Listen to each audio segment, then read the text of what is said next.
to Punch Card Investing, a weekly show dedicated to all things value investing. Whether it be analyzing companies, pitching ideas, or discussing moves by the best investors in the world, we're trying to get one step closer to punching an investment off of our cards. Let's get started.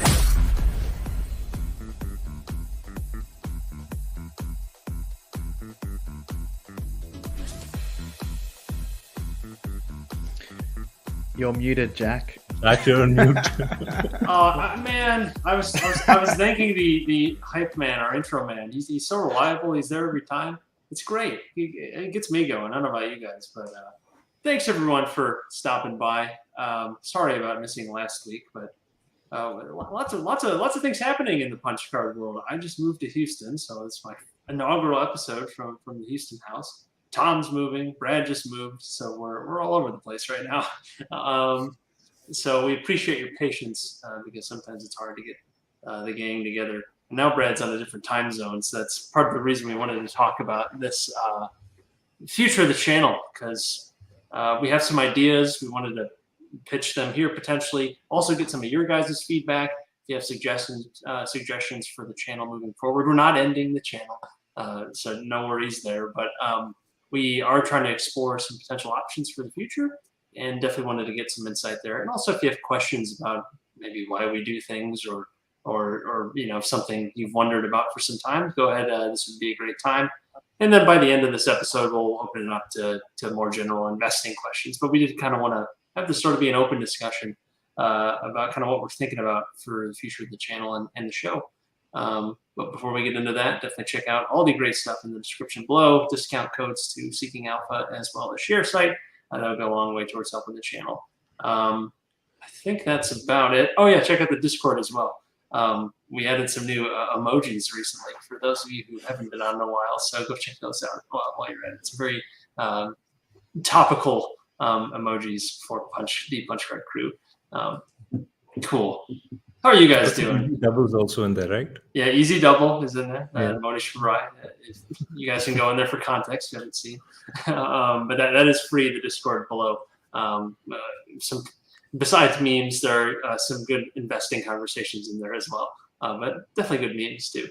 But I haven't seen you guys in so long. It's been, a couple weeks. Well, what's new? Wow. It's hard to get the boys all together these days. Yeah, it's very hard. It's an international crowd. We've been missing Brad for a while. He's been doing the move for quite some time now, and now he's East Coast, so he's an hour later than me. I was our upper limit on timing, so I don't know how we're going to do that. We're kind of brainstorming on how to do timing, because if we were to start at our current time that we normally do right now, that is 10:30. Right now it's 10:45 p.m. Eastern time, which is where Brad will be. So that's a little rough on him, and it's already rough on Karan because he's what, 6 a.m. most of it's 6:30, yeah. Yeah, 6:30 a.m. during daylight savings season, which will roll back in a couple months. So you'll get some relief there, but so we're already kind of tough on the timeline. So yeah, but we can talk more about that in a second. But Frank, you mentioned that you were doing something pretty fun before this. Can you please enlighten us? I was at a lawnmower racing event, so probably the most Australian thing you'll ever hear. Strange even for me. It's not a common thing in Australia. I won't pretend like it is, but yeah, it was a different event to say the least. Can you explain, like they just race lawnmowers? Is it There's about 8 souped up lawnmowers racing around in the mud on a go-kart track, pretty much. Yeah, exactly what you can imagine is what it is. Are they drunk, screaming at lawnmower races? Assuming there's like an announcer, and are they like wearing costumes or something crazy? Do you have like a kangaroo as mascot? Like, is that am I just like stereotyping? They're in the full like motocross get-ups, like they're in some extreme sport, but they don't go too fast. I don't know how to put it in miles, but about 30 k's an hour, I reckon, would be the top speed on these things, and about the same speed as a go-kart. If you could just picture go-karts, exchange that for a ride-on lawnmower in the mud, and that's what we got. Luis says he's guessing that there were 1 or 2 people drinking at an event like that.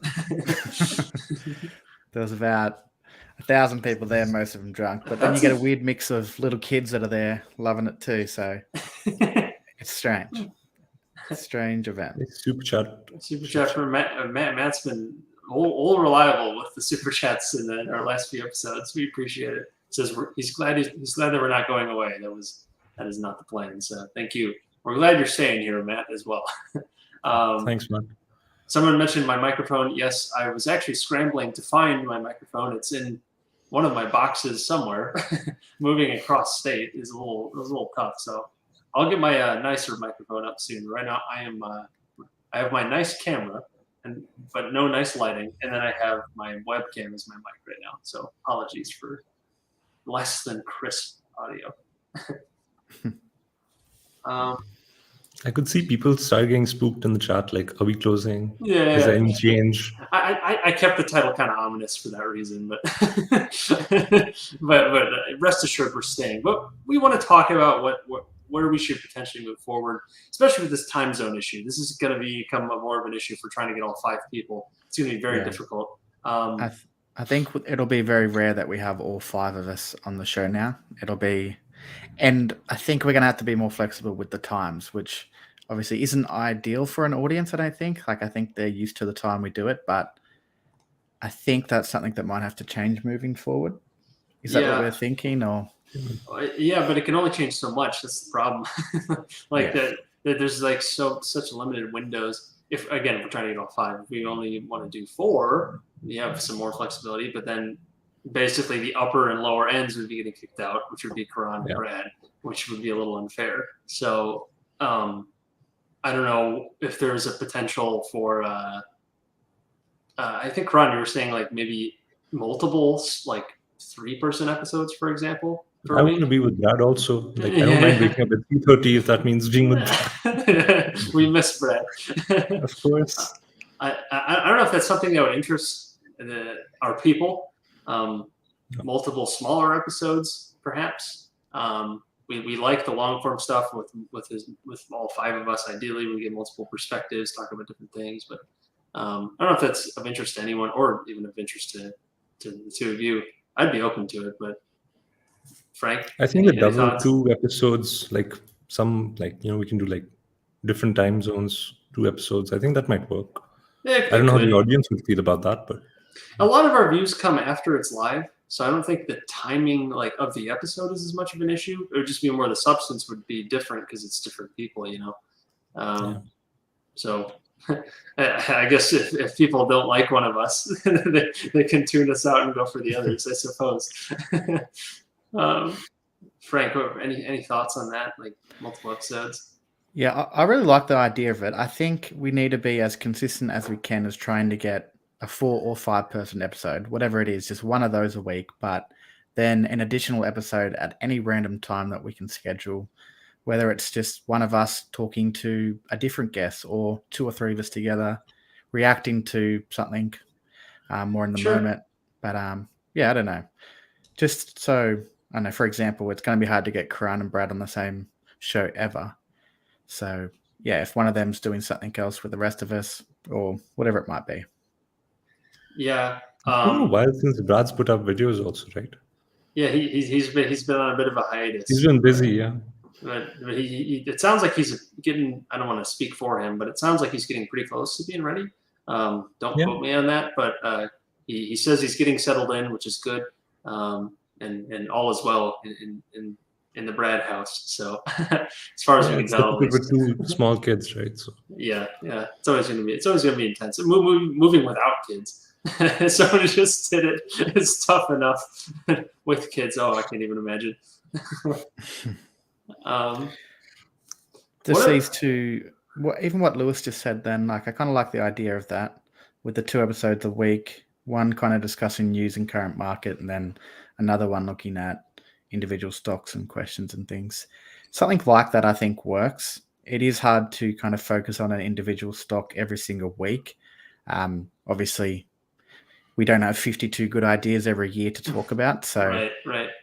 As they come up, though, I think that is a good idea. That could allow for some more specialization too, where you have two people maybe. Like I'm kind of thinking like, remember Tom and Brad many months back doing their SRG deep dive together. When you have two people, it's a lot easier to get on the same page. Whereas with 5, it can be tough. At least if you're trying to have everyone be engaged. So maybe something like that. Karan, you've also mentioned interviews quite a few times. And it's an opportunity to kind of share our platform, get perspectives from people outside of the quote unquote core 5, and the smaller episodes could be an opportunity for that too, where we bring on a guest as well, and that could be a way to introduce our audience to maybe up and coming creators or people even above or below us, whatever it is in sub count and all that, so they can help get discovered. That could be a potential thing to do too. Yeah, I like the idea of that. Even, for example, when I was doing my kind of research for the newsletter article I just put out on Tortilla Mexican Grill, I had a Zoom call with, I'll leave this guy anonymous for now, but with a guy kind of big on Twitter, has a post on Value Investors Club about the stock. And we kind of talked for an hour, and at the end, we're like, this would have been good recorded. So those type of conversations, I think, would be cool to put on something like this. But yeah, we'll see what happens. Yeah, it does fit well in the channel, because like when you break it down to, you could argue, oh, well, if it's just 1 or 2 of us, why not put it on one of our individual channels? But I think this channel has attracted people who like the long form stuff. So kind of keeping the longer form, the live stream type stuff on here seems to make a lot of sense. Rather than trying to like export it to someone else's channel or something like that. Yeah, I think most of the individual channels is the more edited, higher quality, I guess, shorter time videos. And this is just that free form, talk about whatever you want. Yeah. That live podcast feel. And also having the smaller episode kind of more regularly, it could be easier to bring on a bigger guest because there would be less time constraint. Like, it'd be kind of weird trying to force, say, an American investor on at 9:30 p.m. Central on a Friday. It's going to be hard, to bring them up. Like, hey, come on to our show. I'm sure some would be game, but it's going to be tougher than if you could say, yeah, anytime we can be flexible. That could be another point of value, I suppose. What do you guys? Let the audience also let us know what they think. Yeah, we're kind of riffing here. We've talked about some of these things over the last really few months, trying to figure out what to do next. So we'd love to get your thoughts, ideas, feedback, anything here that sounds revolting or that sounds great. Definitely let us know. We had considered doing like the punch card clips stuff again. It's kind of a lot to put out a bunch of shorts because you need someone on it to do it. So we were considering doing that too, but I don't know. I kind of doubt many people, at least on the stream right now, are that interested in it. Food for thought though. Is anyone starved or think that short content would be a great idea? We'd probably be chopping up these episodes into clips, but that would really be for audience discovery. Yeah, I guess the majority of these people, I assume, well, definitely they listen to it after the live show. So the live is the most important part. And I think a lot of people listen to it like a podcast as far as I see from comments and things. I don't think the visual is the most important aspect. True. It's just that long form content that I think most of the audience are here for. So whatever type of long form is fine. But if the clips are good, that's something we can push a little bit more, I guess. But it's hard to make clips out of long form content, I think, or investing in general, really, because most topics need more than 60 seconds to talk about. True. It'd be more. Except for your recent reels and TikToks, Jack, you got those down. That's right. You can't get investing advice in 60 seconds, really. Yeah. I have noticed that the comments are significantly more bitter the shorter the content is. Because one, you have no chance for context, and also you're attracting a wider audience that probably isn't as interested in your stuff. So, and I see that on Twitter as well. I see a lot more kind of bitter comments the shorter the content. But it's getting good reach, and it has helped with sub growth a little bit. So I was curious how the reach is because it's really, obviously, because I watch your videos, it's really in my feed. I get smashed on every platform I'm on. I got a Jack Duffley video popping up somewhere. So okay, the reach is working. The algorithms get into me, so that's for sure. I have noticed I've had a lot of success views-wise, at least with Instagram. I think I had one that got over 50,000 views, which smashes anything I've done on YouTube by a lot. Not too much on like follower growth on Instagram. I've gained a few hundred followers in the past month or so. I've been doing it. But I hired like an agency to edit a bunch of shorts, and then I find it a lot easier just to create a batch. I'll kind of give a few kind of quick thoughts and then send them off to an editor to do. I can probably film, we'll call it, I don't know, 4 or 5 shorts in the same time it would take me to do one longer form video. And I can do it kind of at different parts of the day. If I want like a break, I can go do a short real quick or something like that. But that's good for a month, right? I would assume like 5 shorts. Oh, I've been trying to do one a day. So I've been doing one a day, 7 days a week for about a month, almost a month and a half now, I think. I wanted to do it for a few months just to kind of see what happens. And the views are way up and subscribers are significantly up, but not to the same level. But anyways, that's more for my own channel. I don't think it would fit as well here. But it could be decent for discovery if we really just want to find something to improve reach via the Clips channel or something like that, which we've kind of let go dormant. I don't know. From the comments, it doesn't seem like people want short clips. I think they enjoy the long form, which makes sense. This is the long form audience, so we won't be getting rid of this longer form. This is our core audience. Yes, this is the core, the core satellite portfolio or whatever, right? A lot of the a lot of the comments are kind of saying about the pitching stocks kind of thing, focusing on one individual company, which I think being more flexible with the time arrangement makes that easier, and bringing on different guests, I guess, because sometimes we talk about a stock in the chat or something, our private chat, and only 1 or 2 of us really know anything about it. So it's hard to bring all 5 of us on and discuss it because it requires the other 3 to go out and do a lot of work that they haven't done. Right. So yeah, I think being more flexible allows us to talk about individual stocks a little bit more. Yeah, or just stuff we've studied. Yeah, rather than trying to get caught up to speed like 3 days before in the middle of the week. Yeah. What do we think about one-man episodes? Is that it's kind of hard to do anyway. I know I'm not opposed to it, but Frank, I think the people miss your videos. I think so. The people really miss investing with Frank, or which became Frank Tabor. The people miss it, but I know you have regulatory concerns, we'll say. Is that ever coming back in any capacity, or? I don't know. I'd like to get it up and running again in the future. I think my main focus for now is with the newsletter and writing, which is really under the same regulatory pressures anyway. I just personally enjoy it more. I think with my investing in general, doing that deep dive research is helping my investing journey more than the YouTube that kind of takes away from it a little bit, I think, because it's 3 or 4 times a week I was putting out a video. I had to come up with a new idea.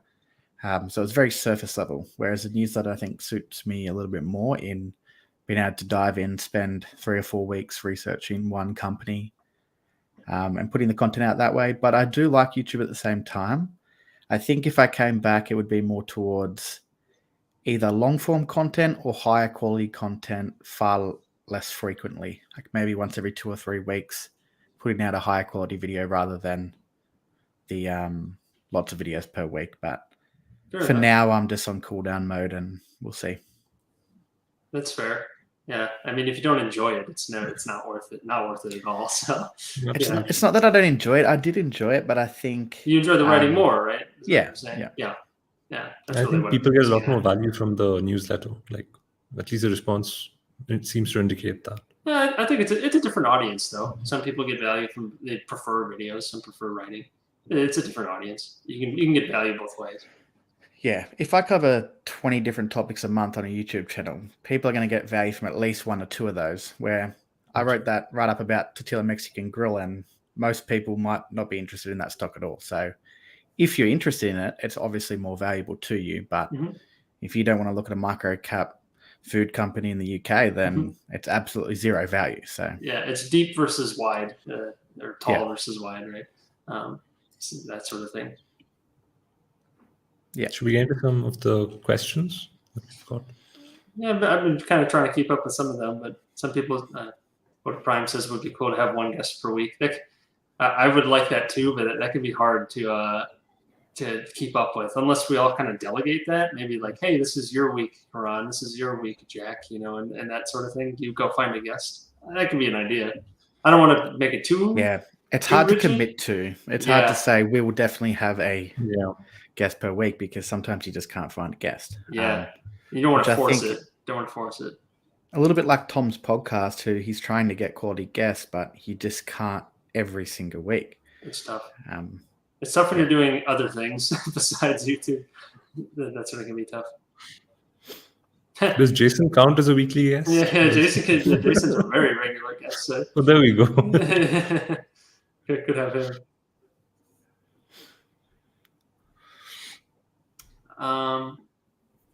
Are there any channels that, smaller or bigger, obviously not like the mega channels that everyone knows, but any smaller value channels that maybe we're overlooking or maybe not even overlooking, or that you think would be great fits for coming onto an episode or, would fit into our show in some way from time to time? Any channels out there? We've had Mike Sharp on recently. We have Jason, the After-Dinner Investor. We've had CJ Wilson as well. And there's lots of great ones out there. So any ideas, we'd very much appreciate it. Discord would be good for that, right? Like we can get good ideas in the Discord. Yep. You have the content ideas thread in there, so you can add to it if there's anything that you. And it doesn't have to be guests; it can be content ideas too. We always appreciate that. Hoda Prime says Jason isn't really a guest anymore. I tend to agree. He's kind of our sixth man. Here more than me and Brad lately. So. Yeah, that's why he keeps getting time, and we love it. Someone said J Money, which J Money, yeah. J Money's good. Yeah. We've talked to him before. I think maybe Tom was talking to him at one point. We've tried to get him on. Is that right? Maybe. I think he was busy that time. When we were trying to get him on. Sometimes we'll kind of spring it on people like a few hours before the show, like, "Hey, you want to come on to the show? We need a fourth person." So it could be high pressure. So it's not. We never hold it against people when they don't want to come on because it is a weird time, potentially. VITV is another good channel. Value Investor TV. Yeah. It's the people who covered Micron with Sunil. I don't know if you guys got that episode. Yeah. Toby Carlisle. Tom's got the plug there. He's had him on the show. I bet he'd be down. He seems like a cool guy. Even if he says no, he's still a cool guy. He just would be cooler if he said yeah. Should we jump into some of these questions starting to come through? Sure, yeah. There's a few throughout. Yeah, we can knock out a few questions. But I guess to wrap a bow on the content stuff, that's kind of some of the things we're thinking about. Again, if you have ideas for the channel, or I guess for the punch card community in general, we've mentioned kind of the conference or meetup of some sort that we're going to do around Berkshire time. So that would be in the late spring-ish of next year. So be on the lookout for that. Well, nothing is set in stone now, but that's kind of the plan. Maybe stuff like that. If you have ideas beyond just the shows, we'd appreciate that too. So yeah, again, if you have any ideas, you can ping us in the Discord or leave a comment below as well on YouTube if you're watching from here, because we do have the podcast up now. We're slowly adding old episodes into the podcast feed, so you should be able to see our Punch Card Investing podcast version if you would prefer that rather than the video version, if you just search it up on the major platforms. So plug for that if you prefer the audio version. Maybe you're driving or whatnot and can't watch the video version. So yeah. Anyways, let's knock out some questions. We're trying to do a pretty quick episode this time around, so we can maybe hit a handful and then call it a day, night, whatever it is for you. So any questions you have, drop them in now. We'll try and. There were some early on some. questions about Nasper's Prosus 10 cent. Sure. Here, just Jack, because are you into it, or are you in Prosus? No, I'm not. Or 10 cent? No. Oh, Eunice says he'd love to be a guest. That's a good one. Let's do it. Well, we can do a Turkish deep dive. Reach out to us separately, Eunice. Right? I guess you can do the Discord, and we can kind of figure something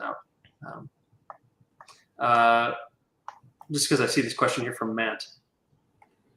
Are any of you worried about the European economic situation going forward, and even impacting your investing? Kind of a macro sort of question. I'm assuming you mean like with energy and all that, with energy costs significantly higher, and future energy futures are also looking quite grim from the consumer perspective.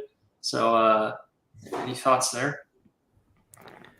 Well, there's no concern to anything I'm owning where I think it'll impact me necessarily. But I would be definitely concerned if I was owning some smaller companies that operated in Europe a lot. Just the margin pressure that I'll see with increasing utility prices alone is enough to be concerned.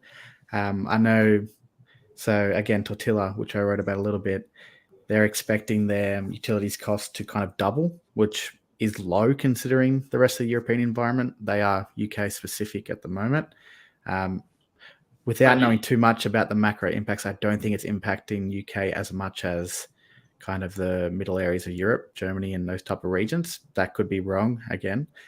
I know some of their prices are up like 5 times or something ridiculous for utilities. So if I were seeing those kind of price increases or expense increases for a company that I own, I would be really concerned for sure. But yeah, I'm not too worried just because it's not impacting me or the companies I own specifically.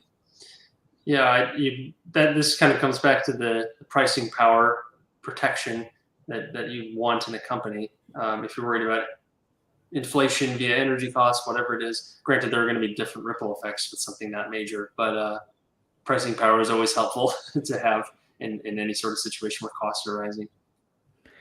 Yeah, so you would hope that... figure out what will happen. Yeah. Say again, Fran? Go ahead, Fran. I was just saying, you've got to hope that whether it's pricing power or some kind of organic growth on top of it is outpacing the impacts from inflation or any kind of increase of expenses that they're seeing. So for a company like Tortilla, they are kind of like-for-like sales up 20% roughly, 19%, I think, exactly. And their increase of cost should be about 10 to 12%. So they are outpacing it, but I'm sure a lot of other small companies in the region are not outpacing that inflation. Sure. And that's not just energy costs as well. That's also employees. The labor costs are definitely on the rise as well. And then just general cost of goods. Doesn't matter what industry you're in, really. For them, it's food, but anything else. So yeah, it's something to pay attention to if it's affecting you specifically. Inflation, I guess, is worldwide at this point. But yeah, the energy specific stuff is way worse in Europe. So worth paying attention to if you're investing in that region. I'm like vaguely concerned, just as like a person, like what ripple effects that would have, less so as an investor. Just what would that do to energy costs throughout the world? Obviously, it's going to have a ripple everywhere in this globalized world we're in. So I would be hopeful that it wouldn't escalate to something bad. But got to roll with the punches, I guess. I think it's so right. I think people kind of ignore that it's actually affecting everyday people, small businesses. Right. Those are the ones that are most effective. Yeah. On that positive note. I mean, as an investor, I think, again, if you invest with enough of a margin of safety, you're probably protected. One example that I've got in my portfolio is Porsche, which is very much a European company. I mean, their sales are worldwide, yes, but there is a significant margin of safety they can pass on those costs, should be fine. But that's just one example. Yeah. Cool. Frank, you were digging into Porsche recently, right? Or did you just put out the tweet and that's it? Yeah, no, I didn't dig into it too much. Just kind of looked at the basic situation going on there. It is interesting. Yeah, doesn't jump out to something that I'd really want to invest in, but on a surface level, I think it seems interesting for sure. Well, how about some companies you are interested in? Any companies you are currently excited about from different, Matt? One I've been looking into in Australia at the moment. Let me get the ticker right. Ardent Leisure Group. I think it's ALG is the ticker, which is essentially a theme park business here in Australia. There's a good value investors club write-up pretty recently, if anyone wants to check it out. They kind of spun off or divested a major part of their business, which is the more entertainment kind of movie cinemas and lots of different things. They sold all that and they're left with a huge pile of net cash. And the only operating business they have now is 2 theme parks here in Australia, which I don't know what to compare it to in America. Maybe not like a Disney World, more like what's a Californian theme park that's pretty famous? Like Universal Studios? Universal Studios? No, more like a Six Flags. Yeah. It's less like movie kind of base. It's just rides more generally. Yeah. So it's kind of like that. It's located in a really big tourism kind of area in Australia. But essentially it's around a $260 million market cap at the moment, and 200 million of that is net cash. So you're paying about 60 million or so, or maybe a little bit more for the theme parks business, which is about 2 or 3 times EBITDA. So really cheap. But the kind of catch that is they're off 2 major headwinds they've been facing.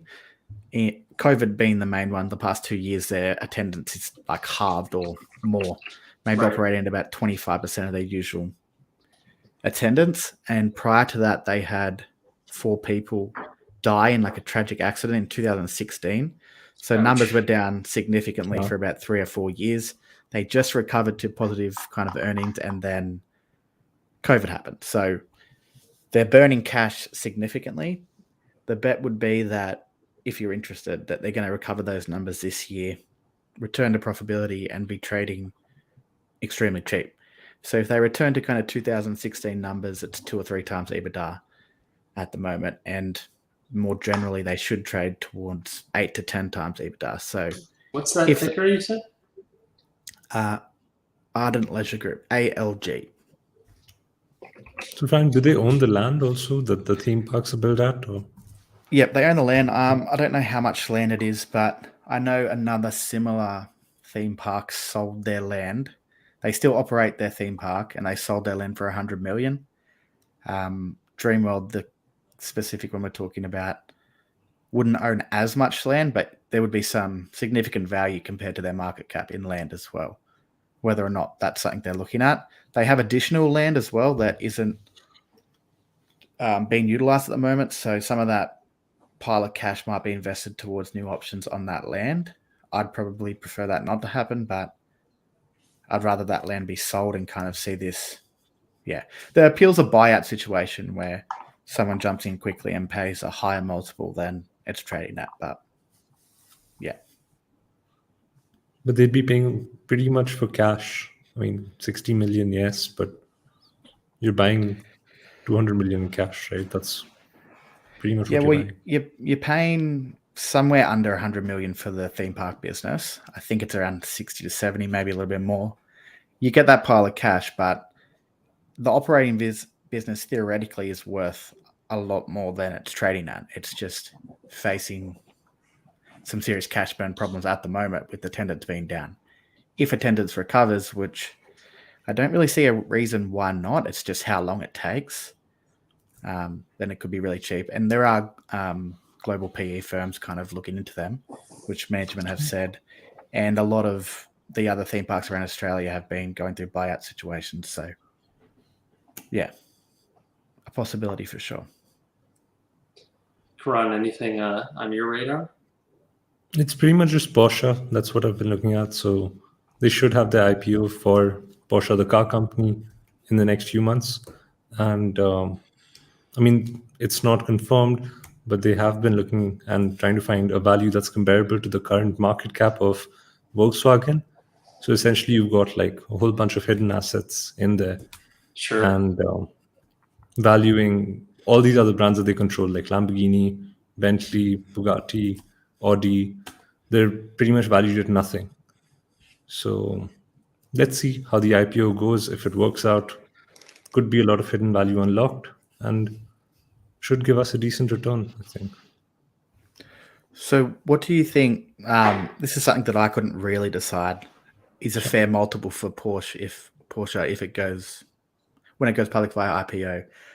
Something like Ferrari, I think, trades around 40 times EBIT, maybe a little bit less in current environment. Other car companies are significantly cheaper, and I guess Porsche maybe sits at somewhere in between. How are you kind of thinking about the value So when they again, do IPO? I think a lot of macro is going to impact the IPO, and I think the sooner they do it, the better. Like if they do it this month, that's fantastic because it's been in the works for, I think, almost 2-3 years at this point. Like there's been speculation about this, but as a company, I think Porsche is, I mean, Ferrari has sold like I think around 11 or 12,000 cars. Porsche is significantly higher in every aspect. In terms of the multiple, I think, in fact, if the IPO multiple is a little lower, it's probably a good thing because you won't have a high amount of expectations baked in. So then let the market kind of value that out. So whatever even if it's super low multiple, like it doesn't matter because it's still like you're getting VW for so cheap. And when you buy it through Porsche, the holding company, you've got the holding company discount. So that's 30% lower. So Matt just said he saw news saying the IPO was going to be between 60 to 80 billion dollars. Originally, the news I saw was 90 billion, which I think was like equivalent to maybe 19 or 20 times EBIT, which is higher than most car companies, obviously lower than a Ferrari, but still on the high side. That 60 range kind of seems more fair. Whatever multiple equivalent that's to, maybe 13, 14 times EBIT. That sounds right, yeah. But like I think the cornerstone investor here is some public investment funds. And I think right now Qatar's public investment fund owns 5% of the company. Oh, really? I didn't even know that.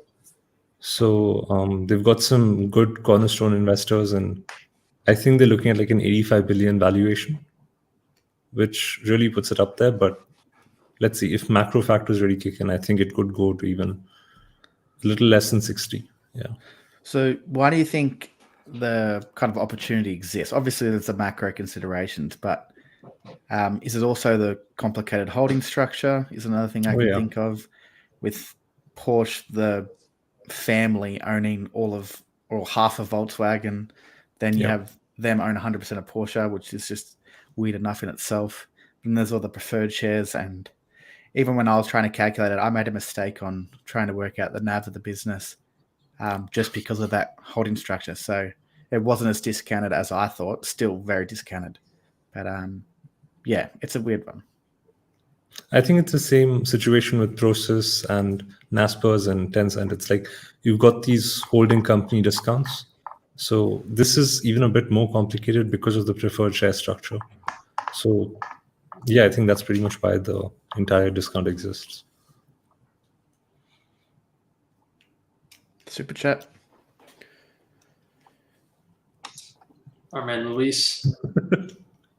Thank you for the super chat.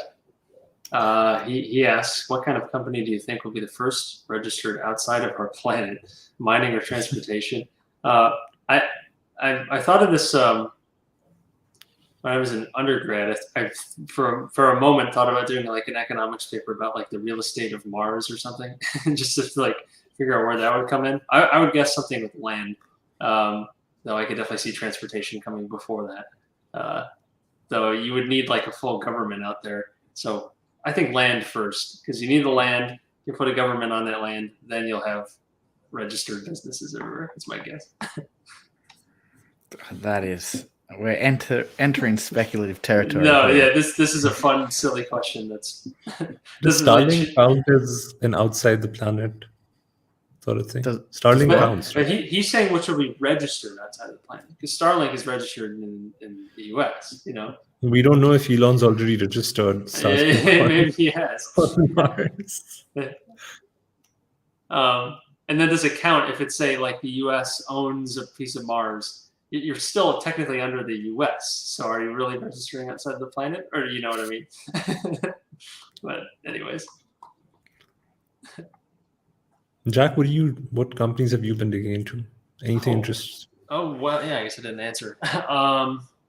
Well, actually, I'm going to see a business tomorrow, a private business. So I'm announced on the channel that I'm looking to try and get some, at least a private business in the portfolio, like one that's already up and running. I was looking at one I made an offer on and got beat out by one other guy. Apparently it was close, and I'm next in line if you were to fall through for another business down here in Houston. I don't want to give too many details just because, you know, we're underway and going to be submitting a letter of intent shortly. But generally, the business is mostly real estate value. I'll change the numbers a little bit so it's not too obvious, but we'll just say the business is about $1 million. It's actually less than that, but $1 million in business value, and about 60 to 70% of that is real estate value, and then the rest of the business throws off a ton. Then the actual business that you're selling on top of it is throwing off a ton of cash flow. So I like the idea of buying a business that is mostly real estate value, but then you have this kind of cash flow engine on top of it. That could be sort of a way to really start growing elsewhere in the portfolio, because I've been trying to really push towards getting my cash flow up to the point where I have enough money coming in that I don't just run out of money immediately by investing it, if you know what I mean. I want to have the problem of having a lot of money to place, so then investing in like public companies might become more of a priority again. That's kind of what I'm thinking, but it's been a fun journey thus far, kind of doing my search over the last couple of months. And I'm going to, like I said, I'm going to see the business tomorrow. And I'll keep everyone posted on that if anything sticks. But it's pretty exciting though, because it feels like kind of leveling up in my sort of investing journey from buying a couple houses, now going for like a commercial property and a business. So I'm pretty excited for that. But I have been quite busy in the last month, so I have not been doing much research into anything else, because it's been moving that and then billing a bunch of hours before the billable year ends for my job. That ends end of September. So Jack, are you planning on being more involved in like the day-to-day operation of the business, or? So the goal would be, at least for a lot of these businesses I'm seeing, we're looking at something like, for this business, we're looking at something like a 30 to 40% cash flow yield off the bat, including the real estate value. So it's really high yield as it is, with a pretty stable record for it. So to keep that wouldn't take a ton of operational changes. If I'm trying to grow it, yes, it would require either placing a general manager or someone to head up sales, whatever it is. So the challenge would be, that initial year, we'll say, trying to stabilize it and get myself out of the business if I have anything where I would have to take it on immediately. So finding an operator, maybe that's within the business that I'm buying. A lot of these are smaller, couple people, owners retiring. The owner maybe played a pretty small role, but significant. So be trying to fill that role immediately. A lot of times the owners are just doing like their own payroll and everything, so that can be pretty easily hired out. But sometimes it's more technical, in that that might be tougher for me to try and do myself quickly or hire out quickly. It might require some more specialization. But it's a lot easier to fix that when you're buying a company that already has a bunch of cash flow, because you can use the cash flow to improve that. So that's going to be the biggest challenge, is limiting how much active involvement I have to do. And if I do have to do it, I need to make sure I'm doing it well. That's going to be the toughest part. You would know, Karan, as a business operator yourself, so it can be tricky. Yeah, it's a big lesson. And does it make more sense to have a small piece of a business that's publicly listed and just let it run, or you get your hands dirty, you get in there? Yeah. Right. And I'm thinking, kind of looking back at a lot of the attorney turned investors who would kind of, I don't want to call them my idols, but I do tend to like share a lot of like the perspectives, like Sam Zell, for example, Charlie Munger, one very familiar to us all. A lot of them, they started maybe as attorneys, probably didn't practice for very long, started taking more activist roles, either in their own business or investing in others. And then from there, it kind of grew into more large-scale public sort of things because the scale just got too big to really justify keep doing like little tiny private turnarounds. So right now, I've been kind of working on that perspective of like, okay, should I focus on like what you just said, Kron, small piece of the public pie, probably limited upside, but also limited downside, or do I take a bigger swing where I might have the risk of messing something up in active management, but would get to keep all or the vast majority of the pie. So that's kind of what I'm thinking. And I already have a few properties now where I kind of have sort of a safety net built in. I have some cash flow that could kind of float things for a while, not a ton, but I feel like it's time to kind of level up from there and try to push myself that way. Does the liquidity kind of scare you? I know, at least in the public markets, I like when something is very liquid. Well, that's where. But you're taking that next level. It's if you want to sell, that's not. Well, it could be a very long time. Yes, but to mitigate that, I'm trying to look at businesses that are selling in real estate as well, because it's something I'm comfortable with, and two, that's more liquid. That's kind of the defensive side of the offensive play, if you want to look at it that way.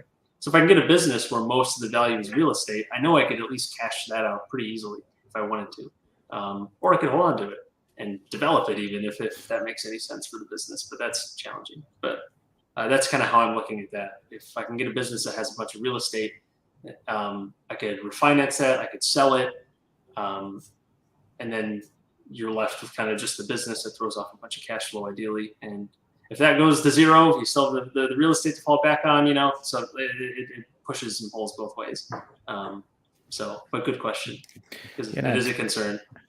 It's interesting anyway, because I think liquidity in itself can create a discount in the public markets. Sure. That's true, but it goes even further into the private markets as well. Yes. So there's opportunities. I think an early Buffett is probably the best example of that. He was very involved in kind of these pink sheet companies, private stuff, being more activist, very liquid stuff in his early days when you can.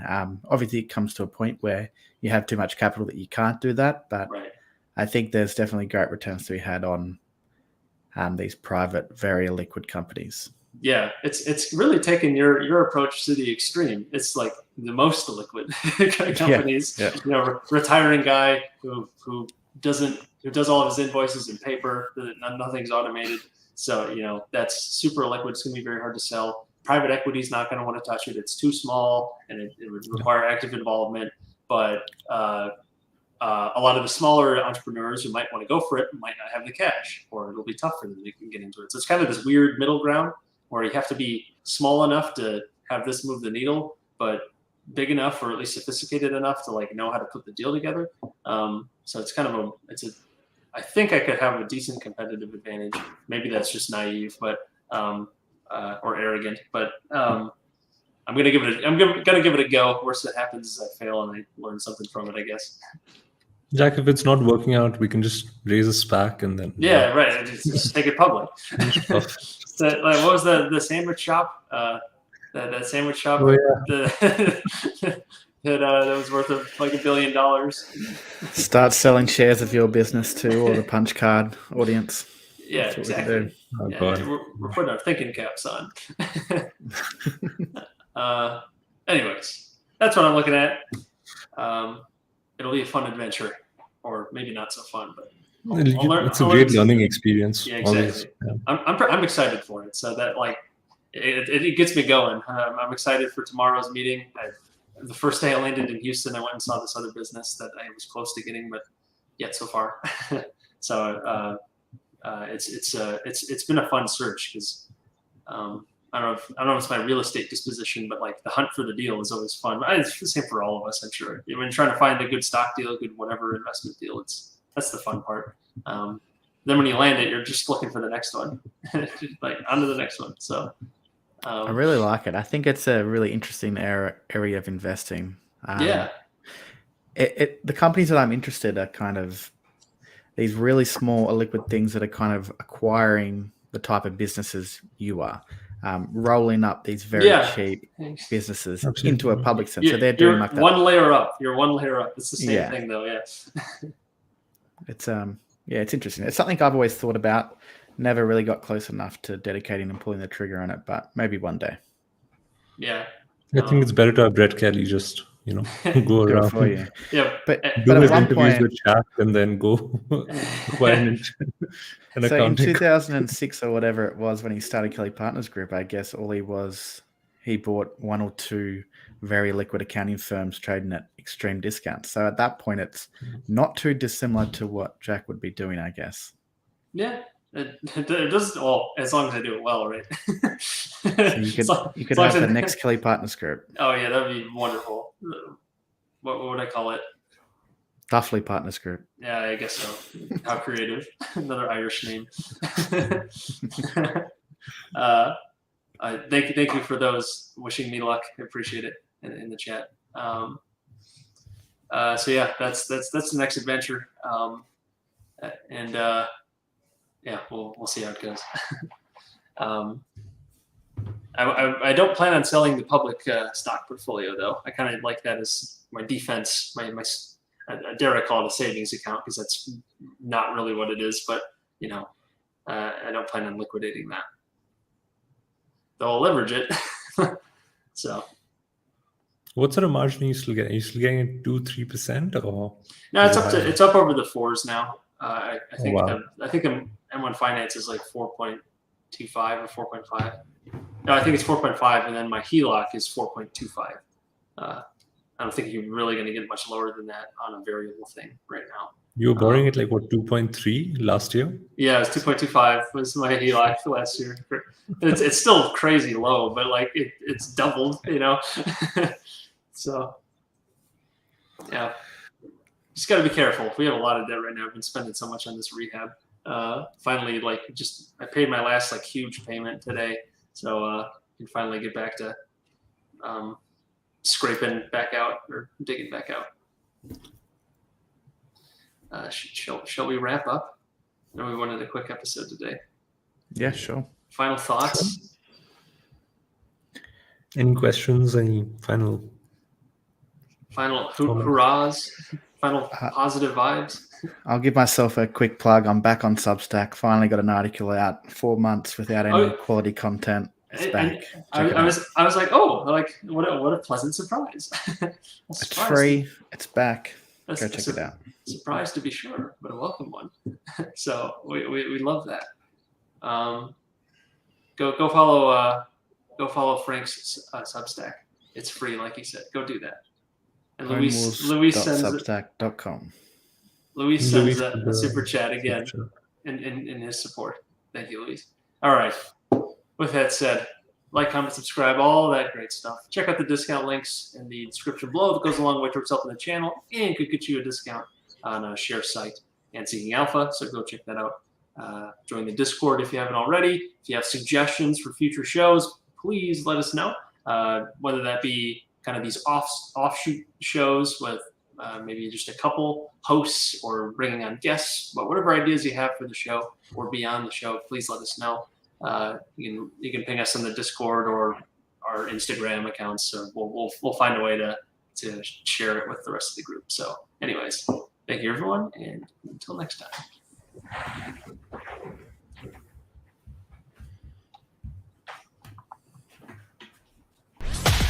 Thanks for tuning in to Punch Card Investing.